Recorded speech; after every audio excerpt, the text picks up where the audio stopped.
అబ్బో ఇక్కడ కేజీ చీరలు కొంటే అర కేజీ చీరలు ఫ్రీ అంట. మంగళ్య షాపింగ్ మాల్, కేజీల్లో సేల్, టన్నుల్లో ఆనందం. జిమ్కి మాయా నేను వెళ్తున్నాను. కొంచెం చేంజ్ ఉంది కదా. ఓకే, ముందుగా ఈ జూనియర్ గురించి మాట్లాడుకునే ముందు, జూనియర్ మన కిరీటి గారు అయితే ఈ యూనివర్సిటీ వారాహి చలనచిత్రం అనే యూనివర్సిటీకి డీను మా సాయి గారు. Sir thank you so much me university నుంచి ఇలాంటి సినిమా వస్తున్నందుకు.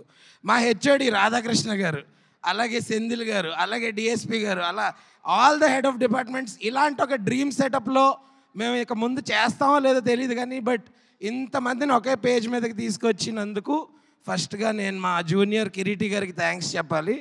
ఆయన పేరుకే జూనియర్ అండి, బట్ చాలా విషయాల్లో సీనియర్.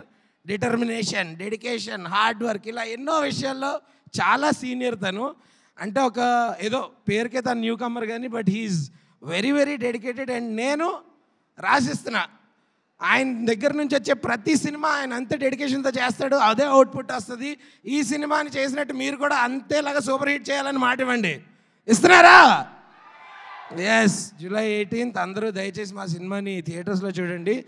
అలాగే Sreeleela and Genelia ma'am, first మీరు సెట్ మీదకి వస్తున్నప్పుడు సీనియర్స్ చాలా కొంచెం షివరింగ్లో ఉండే, బట్ మీరందరూ కూడా you eased it out for us. And even Leela senior అంటే ఏజ్లో కాదు, ఎక్స్పీరియన్స్లో.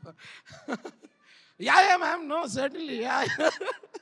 సో అట్లా నిజంగా అందరినీ చాలా కంఫర్టబుల్గా చూసుకున్నారు మా ప్రొడ్యూసర్స్. అండ్ ఇలాంటి ప్రొడక్షన్లో, ఇలాంటి సినిమాలో, ఇలాంటి డైరెక్టర్ గారితో మళ్ళీ వర్క్ చేయాలని as an artist I'm looking forward. And నాతో పాటు చేసిన సత్య అన్న, మన లక్ష్మణ్, సుధాకర్ అందరూ కూడా వీఆర్ లుకింగ్ ఫార్వర్డ్. మీరు ఈ సినిమా ఖచ్చితంగా July 18th ఓన్లీ థియేటర్స్లో చూడండి. Thank you so much. అలాగే ఈ కాలేజ్లో ఉన్న కల్చరల్ డిపార్ట్మెంట్ హెచ్ఓడి సుమా గారికి కూడా చాలా థ్యాంక్స్. ఏంటి హెచ్ఆరా? హెచ్ఓడి అండి, హెచ్ఆర్ కదా అది. Hello, I am student. Oh you are also student. Final year. I didn't see you. I just joined. Okay, very nice joining. Thank you. ఇంతకీ ఏం చదువుకుంటున్నారు మీరు? నేను ఇలాంటి వాటికి రాకుండా ఉండాలని ఎలా చదువుకోవాలో చదువుకో. ఇలాంటి వాటికి రాకుండా ఇలాంటి సిచ్యుయేషన్ లో అది జరగదు. Thank you so much. Thank you.